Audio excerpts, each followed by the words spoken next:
Hello, everybody, and welcome. I'm Jessica Abernathy, and with me today is Tricia Montgomery, and you are listening to Pets Are Family. Well, this is really, really an honor. Today, we have Dr. Mansum Yau. We are so excited to have you. Gosh, I'm just gonna say you have like superpowers. You're a veterinarian. You're a cat carrier crusader. Is that correct? You're Yes. a stand-up comic, and you're what's known as a cartoon slinging author. I'm just gonna say, you are not an average veterinarian, unless your veterinarian happens to be like all these things and a cat whisperer rolled into one. You have over 15 years of feline focused practice. Is that correct, Dr. Mansom? It's so excited to have you. Oh, thank you for that lovely introduction. I don't feel like a super vet every day, but thank you so much. I have been a vet for 15 years. So I've done shelter medicine. I've worked at a cat clinic. I've also done locuming, a lot of locuming or relief work. Oh yeah. Yeah. I love that. I love I that. want I want to know what a cartoon slinger is because I've never heard of that. I'm like, I wasn't prepared for that. I was prepared for everything else, but what is a cartoon slinger? I think it's That just her Dr. fancy, Benson. yeah, it's just her fancy way of saying that I draw cartoons. So I drew cartoons Oh, for my book, The Ins and Outs of Cat Carriers. So that's nice. the cat that I created called Starry. She's the main character in the book, and I drew comics, motivational cartoons.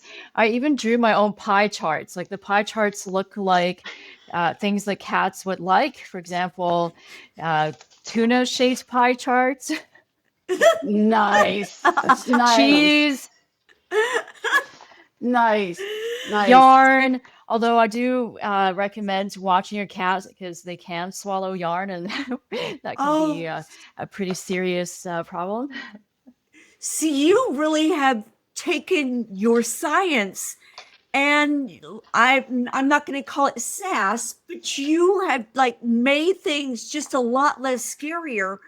And so you have written an entire book. And by the way, I have to say, I think it's the only book devoted entirely to cat carriers. Is that correct? Correct. Yes. What the heck? Yeah. Tell us about this. Yeah.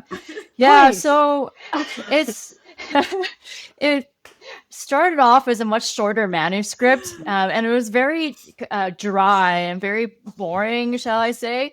And I talked to another author who was like, try to package it in such a way that it's irresistible, that it's fun, and we played around different ideas. And then I was like, oh, magazines are fun, so I decided to make it magazine-like. There are horoscopes in the back of the book. There's a No crossword way. puzzle. Wait, Uh, is the there's an horoscope, is the interview horoscope, is the horoscope for you or your cat? for both. So I can give you an example.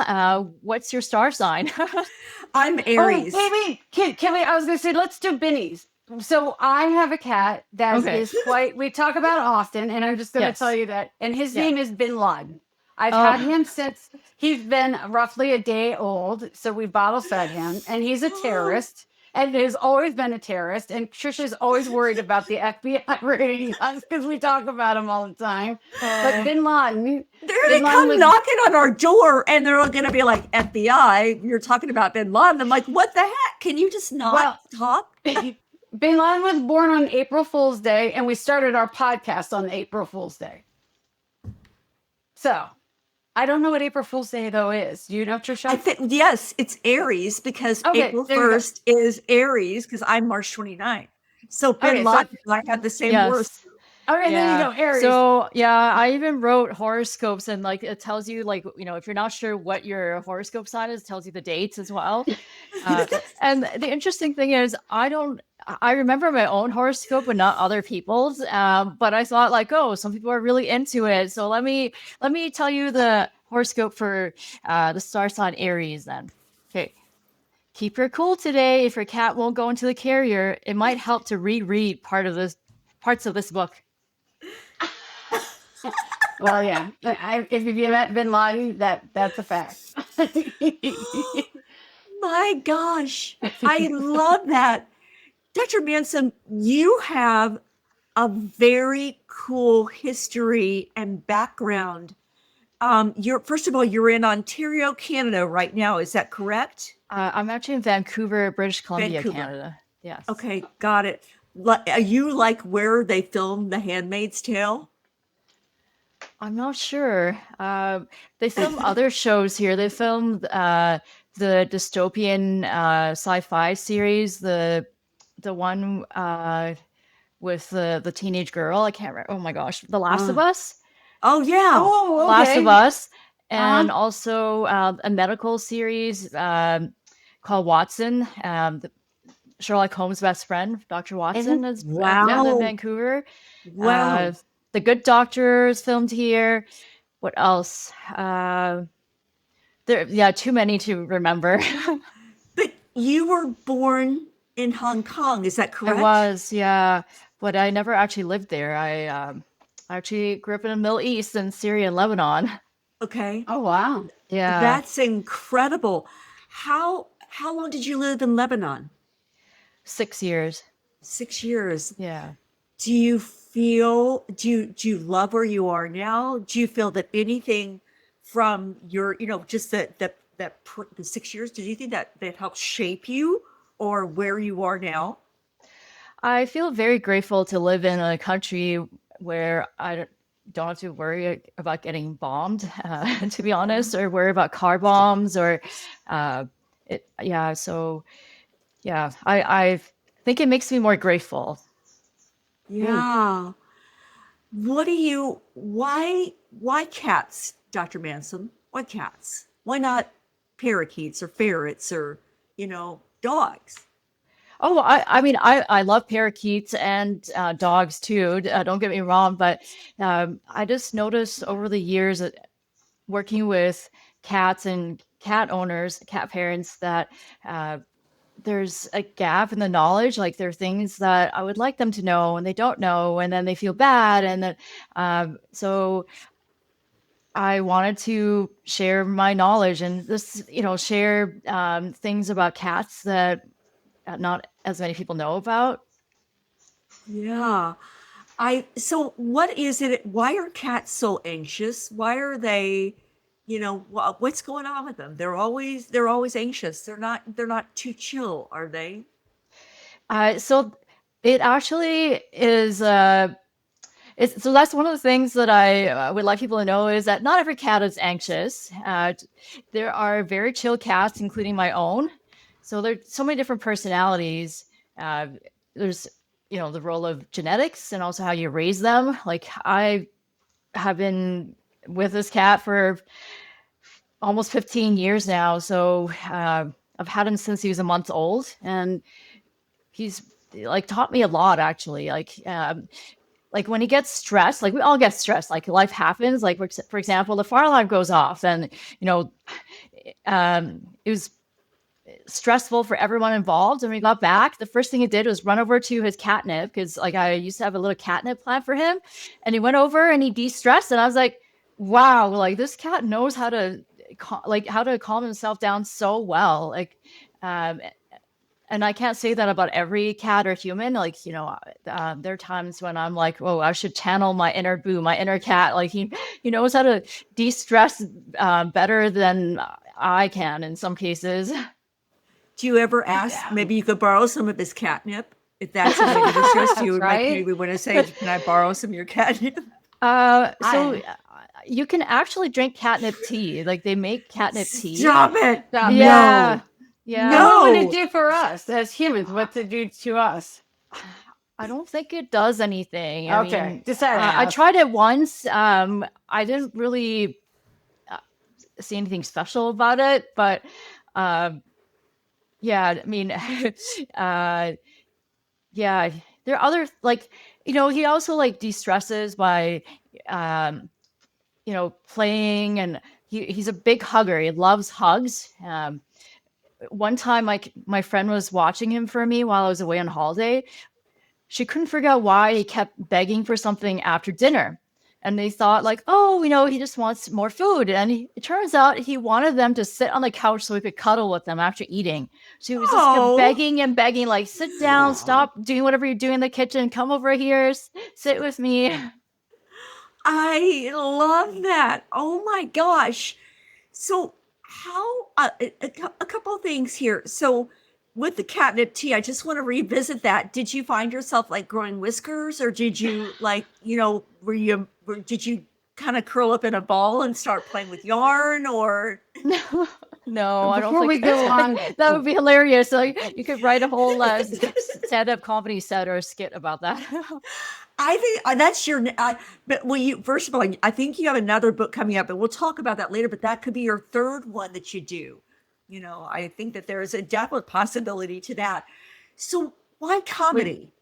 wait, before you go on, I had a couple questions on the cat. Sure. Oh, before we you switch topics. always interrupt. I know, I'm the worst. Well, because before we pivot to the comedy, because I'm in Chicago, so I'm not, I'm up towards Canada. Let's go that way, towards Canada. But I own a cat only pet sitting company. So I have a cat only, and the reason I did that is because I have learned, I own a pet sitting business, that does everything. But I've learned that my cat people truly believe that, to all the cat people out there, but all the cat people, when I've been doing that one for 20 some odd years. Hello. Hi. It came at Hi. just the right time. Say hi, Jessica. hi. Tricia. Hello. Thank you for I've- making an appearance. That was a meow. Yes. Oh, I like his hello. white chin. Oh gosh. Yeah. Hi, Kitty. But I've learned Wow. by cat people that they truly believe that only cat people can take care of their cats, and that if you're a dog person, you just can't handle taking care of cats. And my dog people will leave me like a one-sheeter saying, here's what you feed them, this is when they poop, this is how often they go out. And now my cat people, now they'll leave me a 15-page dissertation Wow. on Fluffy, and like everything that Fluffy likes, where she likes to hide, what she likes to Interesting. do. Yeah, I'm not kidding you. It's like, how she likes to be brushed, you know what I mean? Where her teeth need to be cleaned, things like that. Like her favorite treats, all her hiding spots. And I mean, like, and I'm just like over here going, well, someday I'm used to it now. But and I've learned that some of it, read, like we talked before in the past about like leash aggression, how it like comes up the leash, that, it starts up and here down the at the leash. top of the Yep.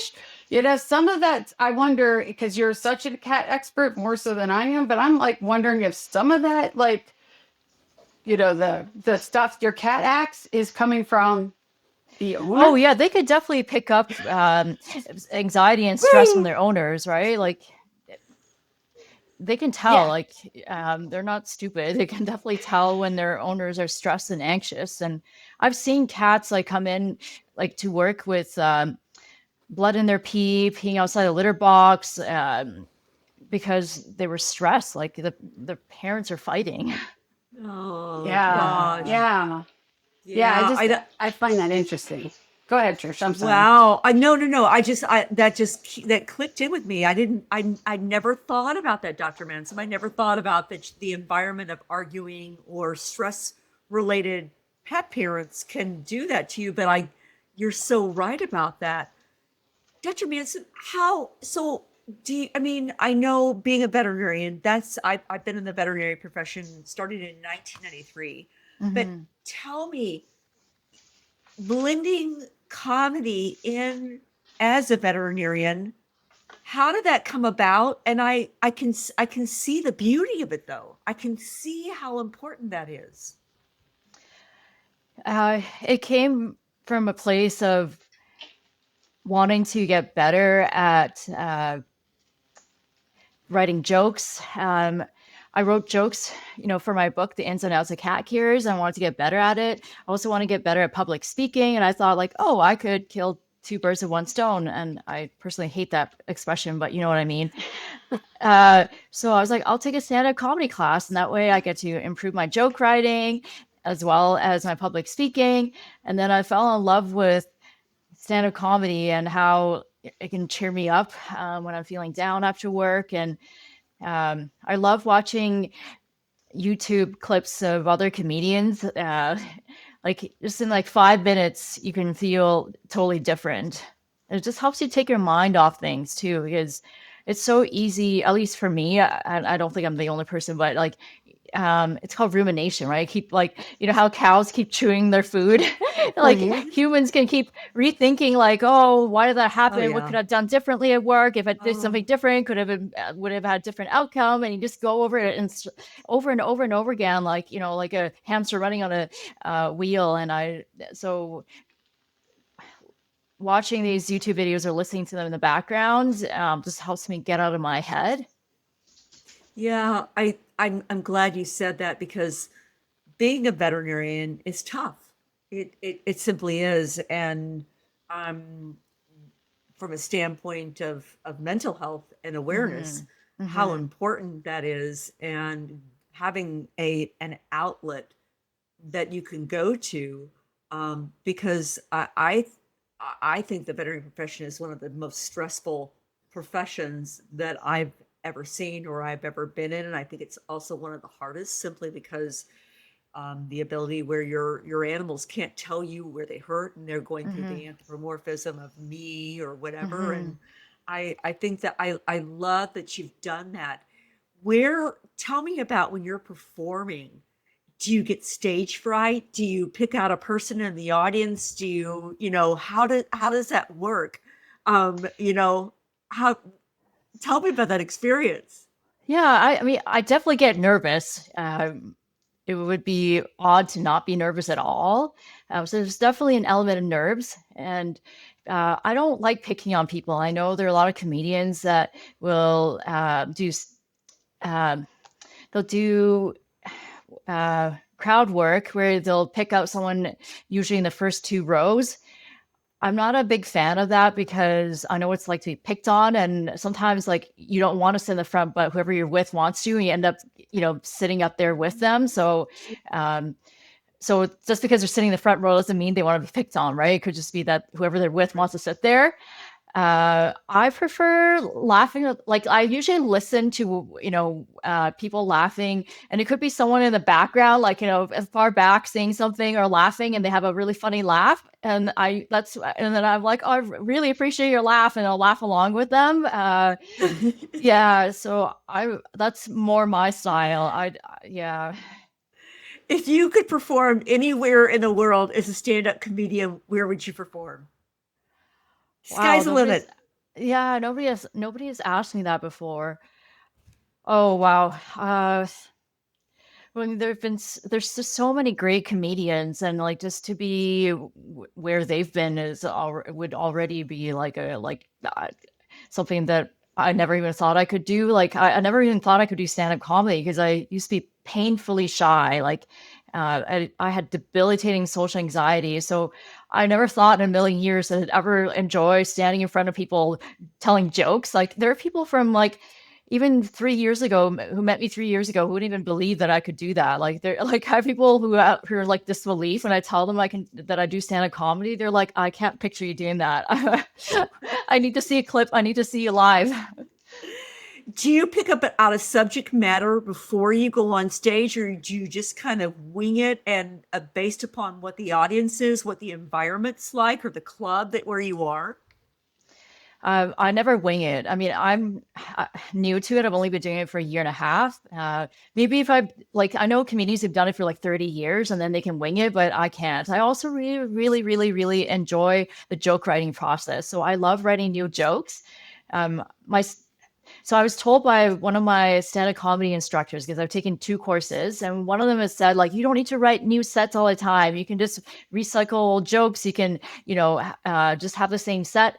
And it's good to know I don't have to, but I really enjoy writing new jokes. Like it's really fun for me. So there are a few jokes that I recycle, but usually each show that I do, they're new jokes. Okay. Do you And that use oops, I'm sorry. I had It's myself okay. on mute and I kept trying to ask a question and I see my mouth Yeah. moving and I'm like, why are you two Oh. not asking? So if you see me moving, you know. Anyway, do you use like some of the stuff that happens in the practice? Do you know what I mean? Like some of the goofy dogs happenings, cats, or the bunny rabbit that runs around the practice or something? Do you use some Yeah, of that I stuff? do. Yeah, I include stories of like things people like clients tell me at work. And I did a show just for vets back in March for Oh, a that vet was good. AI company called Scribenote. And yeah, I included a lot of stories and jokes about my patients. Oh, I What bet that was share great. Yeah, I was share like, with that had to be good. I know share with us a fun share with our audience a funny story. Something that you can remember, something really funny. So I once saw this chocolate lab named Hershey, and Hershey was there with the owner's kids. He was there for an ear infection. Like I lifted up the ear flaps, and there was like, I'm not exaggerating. Like there was so much brown debris like dripping out. Okay, can you guess what happened next? No, was it? Oh One of the no. kids was like, "Ooh, chocolate!" Oh, Yeah, the no. owner and I were both like, "It's not chocolate. Don't eat it." At the exact same time, like we couldn't have timed it better. Like we were both like, "That's not chocolate. Just because it's not chocolate loud, just because it looks like chocolate dripping out of the ear, it doesn't mean that it's chocolate. Do not eat it." My Oh, please. God. Oh, Oh, gross. oh, So I guess it's a oh. gross joke. It is gross, but it's Yes, it so is a true, gross though. joke. Yeah. It's all right. Oh, Little boys and their dogs, little boys, boys and their dogs. boys will be boys. Oh my gosh. So you're working at Animal Hospital. Is it Port Moody in where you work at the animal hospital, Dr. Yeah, that's one of the clinics I work at, Port Moody Okay. Animal Hospital. You also did shelter medicine. What did you love about shelter medicine? Talk to me about that. I love the passion that my coworkers have for helping animals. I did see some sad things working at a shelter. Like, there were definitely animal neglect or animal abuse cases. And so there were sadder things too. Yeah, it's a tough job working in a shelter. It's Yeah. tough. I remember like I could have stayed till like 8 p.m. at night taking care of these animals, especially in the summer when there's so many. Yeah. Yeah. But It's sorry, go on. no, go ahead. Yeah. I, got to hone my spay and neuter skills because, you like, I did like 18 surgeries a day there. So, I got to get fast at it. And Yeah. I know a friend of mine worked at Seattle Humane, and they did even more surgeries, like more than 18 surgeries a day. So They yeah, do a lot. Yeah, they do a lot of high yeah, volume spay neuter, especially. yeah, Switching back to comedy. So and drawing. So you are a cartoonist. Where did you pick that up? Did you all of a sudden just start drawing and or just like if you picked up a comic book, did you start drawing that? How did that come about? so I loved cartoons as a kid, but I was such a Okay, perfectionist that what was your favorite cartoon? I'm going to interrupt. What was your favorite cartoon? I liked of course the ones of animals like Snoopy and Hello Yeah, Kitty and Garfield. Yeah. yeah. Okay, okay. Yeah. Uh, yeah, I was such a perfectionist that I was I took a really long break from drawing, let's just say that, because I was such a perfectionist. And it wasn't until I found these erasable crayons at a fancy grocery store in Seattle that I started drawing again because I thought like, hey, if I make a mistake, I can just erase it, to be honest, 80% of the time I didn't even erase whatever I drew, but it was just knowing that I had the option to erase that helped me get over the fear. Nice. Wow. That's actually brilliant. I've never heard of an erasable crayon. That's Yeah, very they make cool. them. They're hard to find. But they do make them. Wow, wow, wow. So then you started, so you really did. So when you first thought about this book, how did the drawings come first and then the chapters, then the writing, then the jokes? Tell us the process of that. Yeah, the cartoons came first. I started drawing Christmas of 2018, Okay. and then I continued I took breaks. I remember in like May of 2019, I was drawing, and someone had told me no matter how good your scanner is, your cartoons won't the quality won't be as good as drawing them digitally. So then I transitioned to drawing on an iPad. And then the original program I used got phased out, and then I had to switch to what I now use called Procreate. Yep. And there's a learning curve. Like in the beginning, it was it was so frustrating. It's like I didn't know how to use the program, and I had to watch YouTube videos, and then eventually I can use it now. Not, I mean, I didn't go to school for it, so I'm not a professional cartoonist, and I would like to take a course. There are actually courses you can take online where they teach you how to draw cartoons, how to set up the different panels, and like the captions and such, and for the speech bubbles. Yeah, and I worked on the writing in between drawing cartoons, and like I mentioned before, in the beginning it was very dry and during very dry, matter of fact writing, and then during COVID, that's when I added the fun stuff, the I pretended to interview a cat. So there's 2 interviews in here, one with me and then one with an imaginary cat story. Because I was like, oh, a lot of people pretend to talk to a cat, or pretend their cat can understand them anyways. A lot of people talk to a cat. So why not have an interview? And then it shows more of the cat's perspective. And I also love writing funny poems. I just crack myself up writing funny poems sometimes, and my cat will be like, "What's going on? Why are you laughing?" Oh, I love that. I looked at your book the other day and I ordered it actually off of Amazon because I wanted to get it. Oh, cool. Thank you. First of all, we want to support, our fellow, small business owners. But secondly, it's just now that I see what you have in there, I'm all about that. I love a little bit of comedy with learning at the same time. Yeah. Dr. Mansome, I was talking to my daughter about you. So she's a graphic designer and does anime, and she's using that same program, that Procreate. Yeah, she does the same thing. Yeah. Cool. So I'm excited. So, and she's a cat lover too. So I don't know.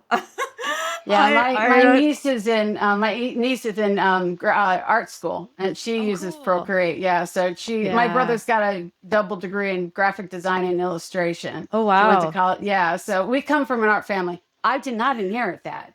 I got the gift to gab. I did not get the gift to draw. Tricia will tell you, I am not good at that stuff. But yes, it's very cool. Dr. Mansome, do you Yes. believe that you can communicate with pet parents easier and more effectively by utilizing humor? Do you think that maybe you're secretly teaching them to be better pet parents through humor? Would you say that? I like that. I hope so, because I noticed that when I crack jokes during appointments, that I can sense them relaxing a bit, or and then they're less less likely to hold back, more likely to tell me what's going on.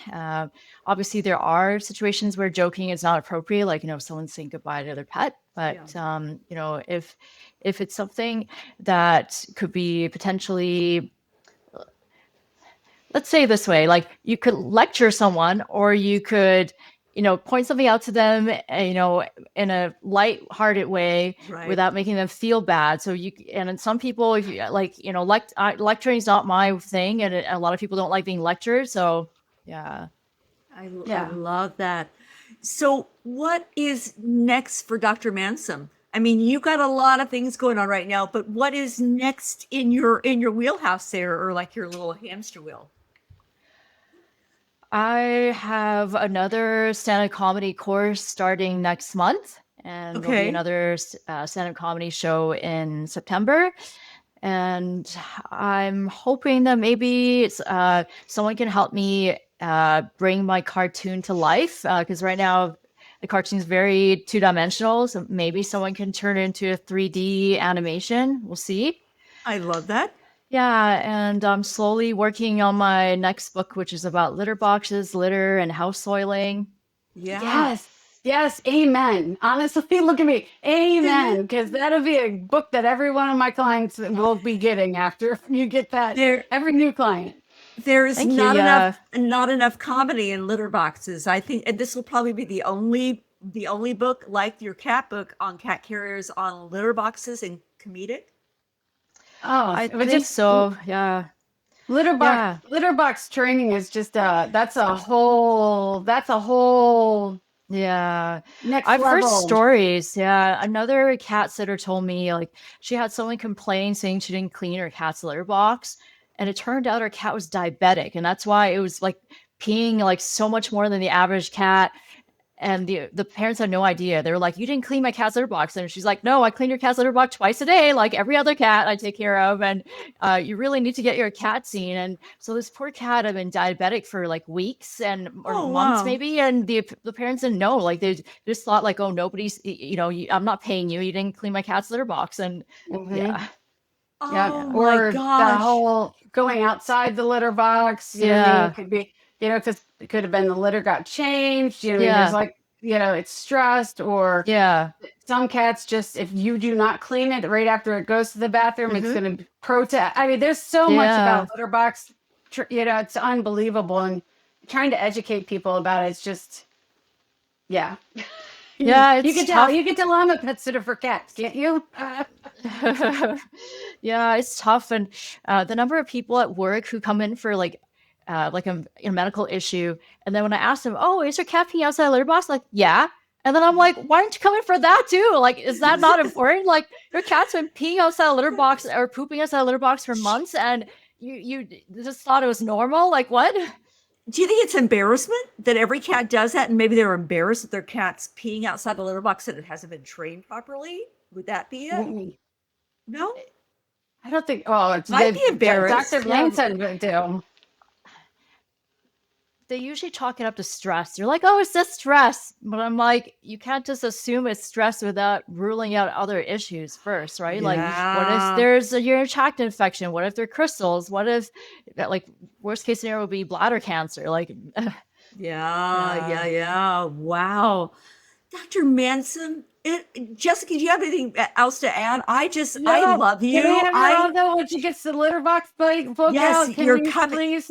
You're coming back on again, Dr. Manson, whenever you thank get your you. litter Yeah, I would box. love And to. also, we're going to ask anybody in our audience if there's anybody who can bring these cartoons to life. Let's reach out to Dr. Manson. Dr. Manson, how can people get a hold of you? Tell us your channels. Where are you? I'm on Instagram, Facebook, LinkedIn, as well as YouTube. So I would say Instagram and YouTube are where you can find me the most. I post a lot of fun educational videos about cats and dogs, and also about vets too, like just so people have an idea of like what we're like, because we're not robots. Like, we have feelings.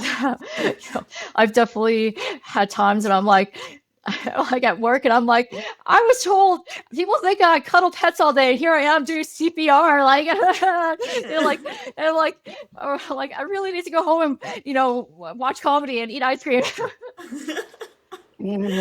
I think we all. Or I want to prescribe the cat parent. Here you go. Please go home and watch this particular episode by this comedian, and come back in a better mood, please. Why don't you do? I would totally do that, Dr. Manson. I would totally like have a fun script and then like a regular scription. I would.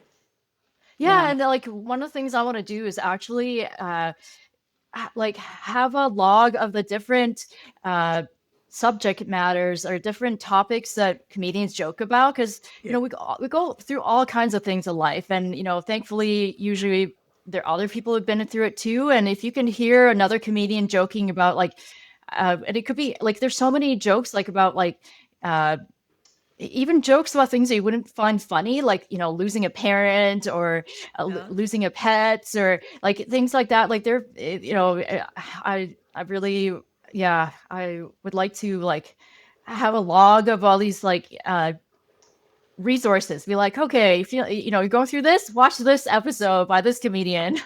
I think that's so important because I think if you bring humor into it, I think oftentimes it's easier to deal with some of those things that are maybe stressful, maybe hurtful, maybe, very painful. And I think humor is a good way for grief. I just do. Yeah. I think it's with really any important. stress. Yeah. Any kind of Yeah. stress, Yeah. laughter is the best form of Best medicine a lot of times. best medicine. Best Yeah. medicine. You tell me Best that all the medicine. time. Yeah, and Yeah. it's also the different stages of grief. Like, so you do have to let yourself like feel sad, and you have like, so don't try to like bottle things Okay. up or like rush or like Yeah. don't try to rush through the stages too. So and that's something that it's you just want to get through the stages and be fine, right? Like Skip ahead. Can I just skip yes, ahead, please? exactly. Yeah. Yeah. So I would Oh say my. the jokes help with the acceptance stage. Yeah. There you go. Yeah. Dr. Mansome, it has been a delight to have you today. We are so honored that you could spend your time with anybody. Thank you for bringing laughter and light into our day today. We so appreciate you, and we can't wait to have you back on again. Likewise, yeah. I wanted to let you know that I did make a video showing people how to check lymph nodes, and we'll see. My dog Penny is in the video. Yeah, we'll see how it goes. I'll share with you soon. To our audience, Dr. Mansome has been kind enough to do some videos for Moose's March and bringing humor to pet cancer and funny videos on how to check for lymph nodes and all these early warning signs. And perhaps by bringing humor into it, we're better able to educate pet parents. Dr. Manson, Thank you. I love you. Thank you. Thank you so You're much. very welcome. Yeah. Thank you. All right. Have a good one, everybody. Catch you Bye. later. Bye. Thanks for listening to Pets Are Family. You can find us on all the channels now. Yes, all of the channels now.